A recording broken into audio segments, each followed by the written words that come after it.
எருசலேமில் இருக்க சொன்னால் கல்லறைக்கு ஓடுது அம்மா.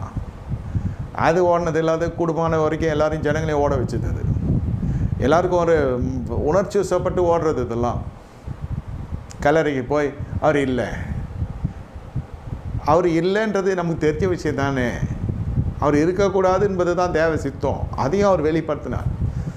அந்த கல்லறை திறந்துருக்கிறத பார்த்தோம். வெண்வஸ்திரம் தரித்த மனுஷங்க இருந்தாங்க, பிரகாசிக்கிற இந்த வஸ்திரம். அது அவர் இங்கே இல்லைன்னு சொன்னார். அதை தான் அவர் சொன்னார். ஐயா இல்லை, அந்த கல்லறைக்கு போய் பார்த்தோம், அங்கே இருந்தாங்க. நீங்கள் வருவீங்கன்னு கர்த்தருக்கு தெரியும், கீழ்ப்படிய மாட்டீங்கன்னு. அப்போது தேவனை தரிசிக்கலை, தேவனுடைய சிருஷ்டியை தூதர்களை தரிசித்தாங்க. அது ஒரு ஆவிக்குரிய அனுபவமாக எடுத்துகிட்டு வந்து சொன்னாங்க. நாங்கள் தூதர்களை பார்த்தோம். அப்புறம் இயேசு அந்த பெண்மணி இடத்துலேருந்து 7 பிசாசை துரத்தினா மகதலேனா மரியாதை இடத்துலேருந்து. அப்போ என்ன ஆவினாலும் இதெல்லாம் ஓடுது கல்லறைக்கு போனாலே பேய் பிடிச்சிச்சுன்னு நான் சொல்ல. இது புதுசாக ஒன்றும் பிடிக்க வேண்டியதில்லை, அதுக்குள்ளே இருந்துருக்குது முதல்ல. அப்புறம் இயேசு வந்தார், துரத்தினார் 7 ஆவிகள். கொஞ்சம் யோசித்து செயல்படணும். உணர்ச்சி வசப்பட்டெல்லாம் செய்யக்கூடாது எதுன்றதுக்காக சொல்ல வரேன். என்னை கேட்டுக்கொண்டிருக்க தேவனோட ஜனமே, நன்றாக புரிந்து கொள்ளுங்க. ஓடுகிற ஓட்டம் கிறிஸ்துவுக்குள்ளே ஓடுறத போல் இருக்கும். அநேகரையும் உசுப்பி ஓட வைக்கிறதாகவும் இருக்கும். நான் இவ்வளோ பேரை நடத்தினேன். எங்கே நடத்தினேன்? கல்லறைக்கு தான் நடத்தினேன். கல்லறைக்கு வழி காட்டுறதுக்கு அவனை கர்த்தர் அழிச்சார். அப்படி நிறைய பேர் அழைப்பு பெற்றவங்க இருந்தாங்களா, அவங்க பின்னாடி நீங்கள் ஓடாதீங்க. அவங்கெல்லாம் குருடர்களுக்கு வழிகாட்டியாக இருப்பாங்க. எல்லோரும் என்னை பின்பற்றி வாங்கணும்னு நான் சொல்ல. கர்த்தருடைய வார்த்தையை பின்பற்றுங்க. நீங்கள் எருசலேமில் காணப்படுவீங்க. அங்கே வானா நீ கல்லறைக்கு போகிற தைரியசாலியா? அது ஒரு சில பேருக்கு தைரியம், அது போகிறதுக்கும் சில பேருக்கு பயம், பேய் பிடிச்சிக்குமோன்னு.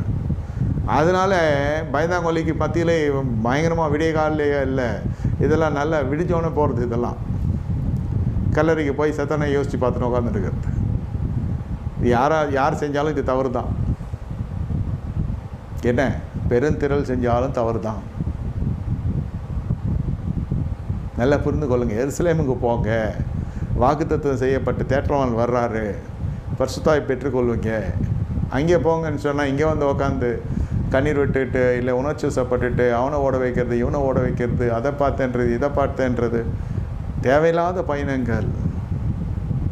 தேவ வார்த்தை ஒரு புறம். இதெல்லாம் வந்து சஞ்சலத்துக்கு நேர நடத்துகிற காரியம். திசை திருப்பிடும், பரிசுத்தாவியை விட்டு திசை திருப்பிடும். இது நம்ம இந்த சேஷ்டையினால் கர்த்தருக்கு பூட்டப்பட்ட கதவுக்குள்ளே பிரவேசிக்கிறார். எமாவூருக்கு நடந்து போன சீடர்களுக்கு தரிசனமாக கண்ணில் திறக்கிறாரு. எருசலேமுக்கு போகும்படி அவர் பல காரியங்களை செய்து அவளை எருசலேமுக்கு அழைத்து கொண்டு வருகிறார். ஏன்